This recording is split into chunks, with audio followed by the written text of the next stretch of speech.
This is the Lulich Corner. I'm Jordan Lulich, and today I get the opportunity to sit down with our elected official, our Indian River County Property Appraiser, Wesley Davis. So first off, Wesley, thanks for coming in, volunteering your time, and sharing your nuggets of knowledge with us, everything about dealing with the property appraiser's office. My pleasure. So I know you've been around forever, and you've held different offices. So I'd love for you just to introduce yourself on who you are before we get started talking about the property appraiser's Absolutely. office. Wesley Davis. I'm a lifelong resident. My mom and dad were born here. My wife and I were born here. High school sweethearts, and been property appraiser here in Indian River County now for going on 6 years. Okay. I think a lot of people, in the real estate world, we deal with your office all the time. The property, we can, check the records, and, there's so much value and information that we get. But I think for a lot of people that are not dealing with real estate every day, the average citizen sells property, I think, every 8 years.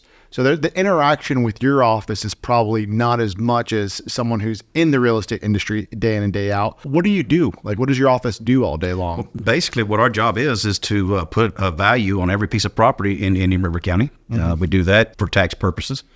We don't do it for fee appraisals or anything like that.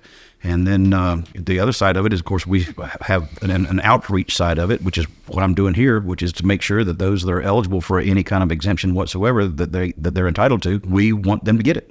Yeah. So I know, there's different deadlines and there's different notices that your office sends out. And so take us through the process of, a typical year starting in January to December with the different deadlines that happen throughout the year. Perfect. Yes. Let's start with January. In order to be eligible for a homestead property, you have to be in the residence by December 31st. Not only own the residence, but you have to actually be physically located inside of the residence. And there's more than that too. Yeah. You have to establish that as your primary residence. What does that mean? That means that you need to be able to prove that is where you're registered to vote. Mm-hmm. That is where your automobile renewals come through, what your driver's license says, that you have the power turned on in your name. Mm-hmm. And all that does is just help build the case for me to be able to grant you that homestead.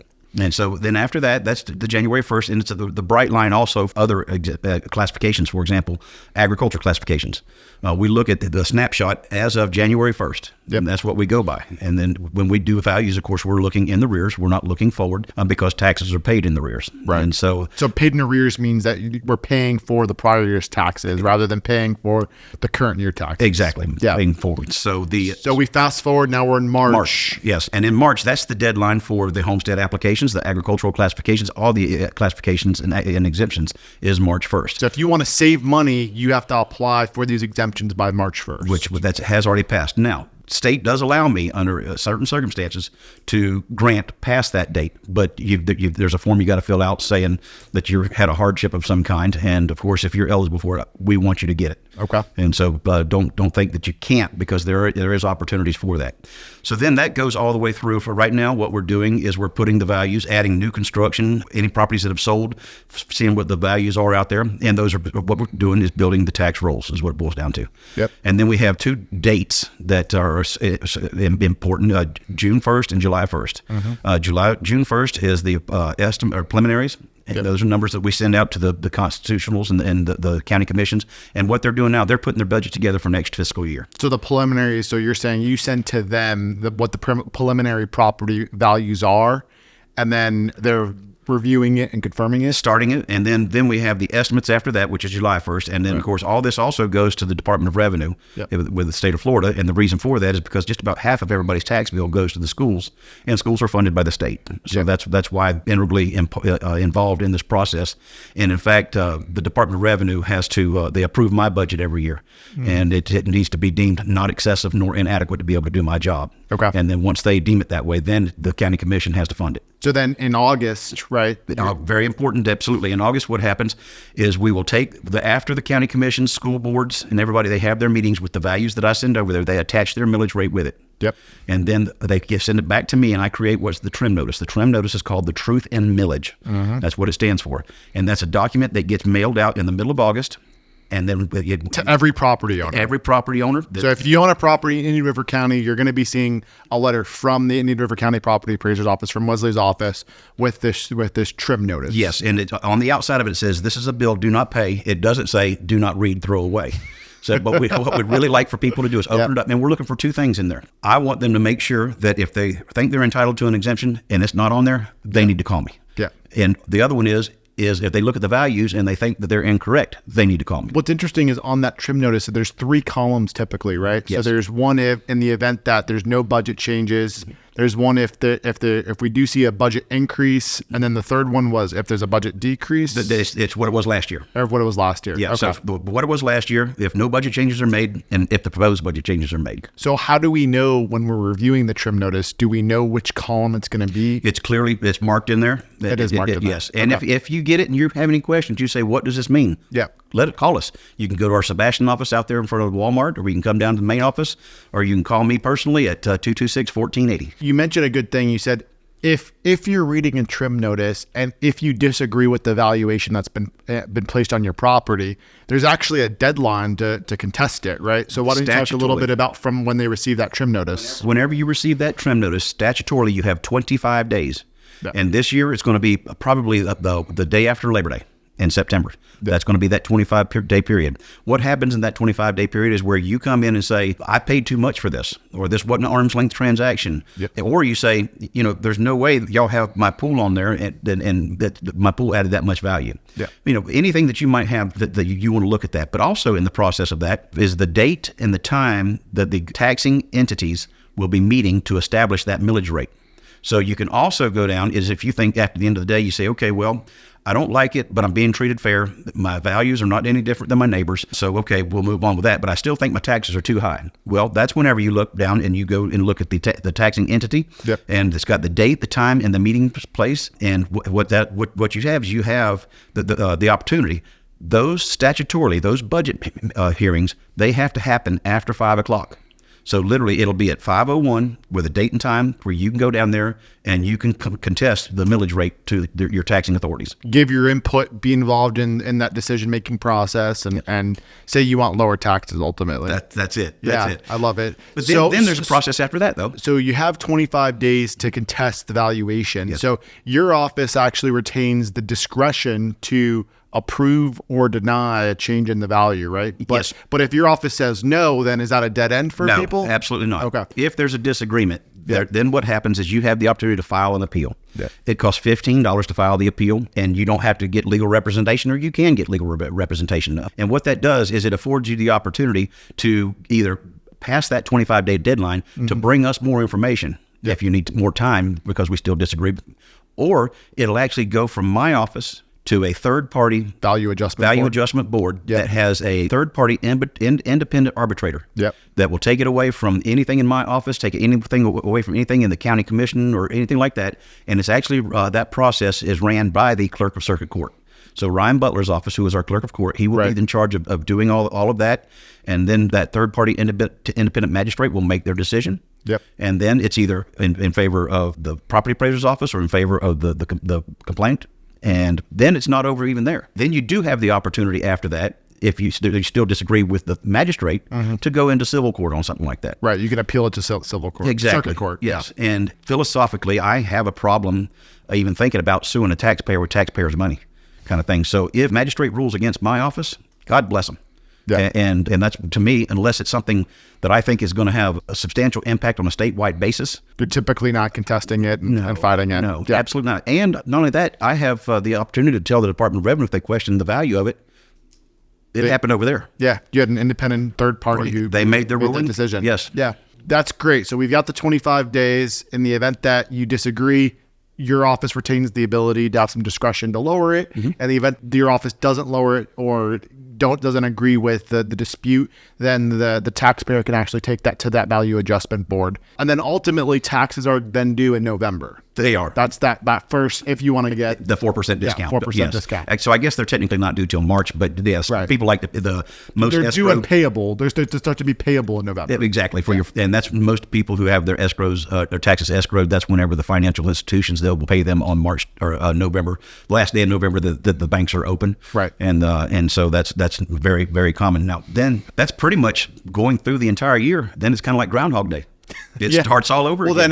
Then December, is it December 1st, 3% discount, January 1st, 2%, February 1st, 1%? Yes, 1% after, basically 4% in November, and decreases a percentage until, and then they're due March. Yeah, if you pay your taxes for each month you pay it early, by each month you're saving a percentage. Of your tax, exactly. Yeah, up to 4%. Correct.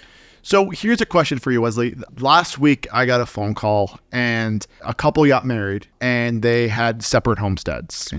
And they are still living apart. They haven't made arrangements to move together, but they received a notice because they got married. I think it was October last year. They got notice that they're not able to have two homesteads. That's correct. So what do you do in the event that you're getting married? What type of proactive steps that you can take? Because, you may have a nice a homestead savings in your home, and you may consolidate homes, but is the portability of your tax exemption loss in your home? It's not if they apply for to the new home or move the other one. And what my office does, and when somebody's getting married, we look at who has the most portability.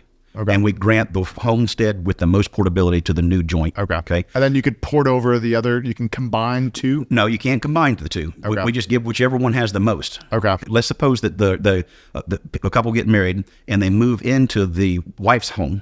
Yeah. But the husband had more portability. We'll move the portability over to the wife's home. Okay. Because they can only have one homestead. There is a way that you can have two homesteads in a situation like that. But you cannot breathe the same air. No, the rule is you cannot emotionally, financially, or physically be together. So you have to be married without having any of the common elements of a marriage. Exactly. It's pretty rare. It's just like threading a needle. Yeah. It really is. Yeah.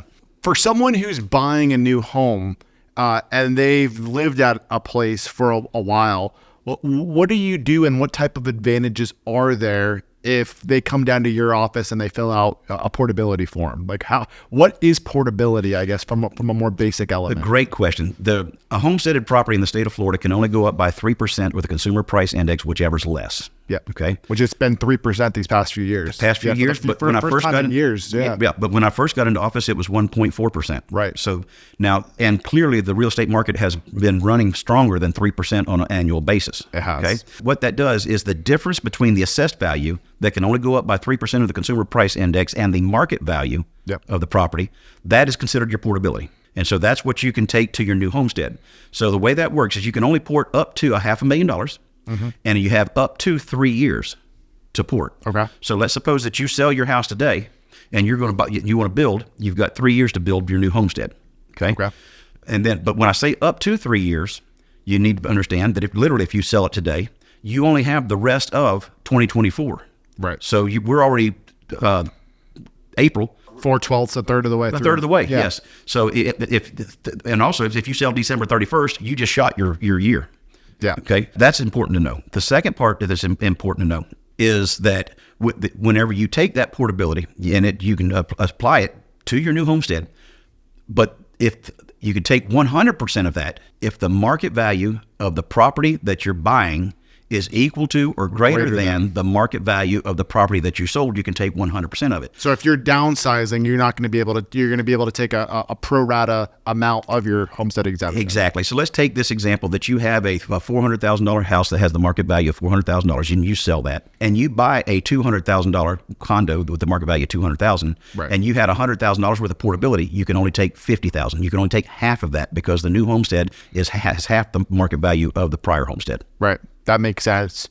So essentially, if you're buying a new home, there's a way to port the tax exemptions, the tax savings that you have from your first home, your previous home, into your new home if you do so within 3 calendar years of selling your home. Up to $500,000. Yeah, up to $500,000. That's a great. Another thing, as we wrap this up, Wesley, I think a lot of people aren't aware on how many exemptions are out there. And there's 27 or 30? There's a ton of them. Yeah, there's a lot of exemptions. So, Shell, maybe you could talk about a few common but unknown exemptions. I'll do that. Well, I mean, there's obviously the widowers. There's a disabled. There's the military, permanently if you have a VA card and you were injured in the line of duty kind of thing. And now your spouse too, right? Yeah, that can convey to the spouse. Yeah. One of them, now I'm going to talk about one that's rare, but it happens. If you're an active duty reserve, Yep. or get called up to active duty in the reserves, and you get deployed to one of the theaters of conflict that the state legislature approves every year. And there's Operation Enduring Freedom, Operation Djibouti, Operation. There's a whole bunch of them. All sorts. Oh my gosh! If you get called into those theaters in the line of and you're over there for 6 months, the following year for the assessment year, I get to knock your assessed value in half. If you're there over a year, if you're there for a year, I get to knock your assessed value down to 0. Wow. And that's active duty reserves. Yeah. So good for the state of Florida. Amen. Amen. That's awesome. And people don't know, a lot of veterans people don't know that. Yeah. So if you know anybody that's in the reserves and they get called up into active duty, yeah, and they want to know, that they don't have to tell me where they're going because they can't. Right. But I can give them that sheet of paper and say, are you going to any of these? And then they don't have to answer, but next year, whenever they come back, let me know. So that way I can knock that value down whenever they come back from overseas. Yeah, and to half or to 0. Well, if it's a day, I can knock down 360. Okay. Yeah, So that's how it works. Yeah. Good. 365, excuse me. Well, that's all we have time for. Wesley, if people wanted to reach out to you, if they've got questions for your office, or if they wanted to talk about that trim notice that they're going to receive in August, or if they have any questions relating to anything what we talked about today, how can they contact your office and find out more information? My direct line is 226-1480, 772-226-1480. You can stop into our Sebastian office right next to Five Guys. Yep. Up there in front of Walmart. You can come down to the main location. We're in Building B. And when you do, tell them Wesley sent me. All right. This is the Lulich Corner. I'm Jordan Lulich, and we'll see you next time. Thanks so much.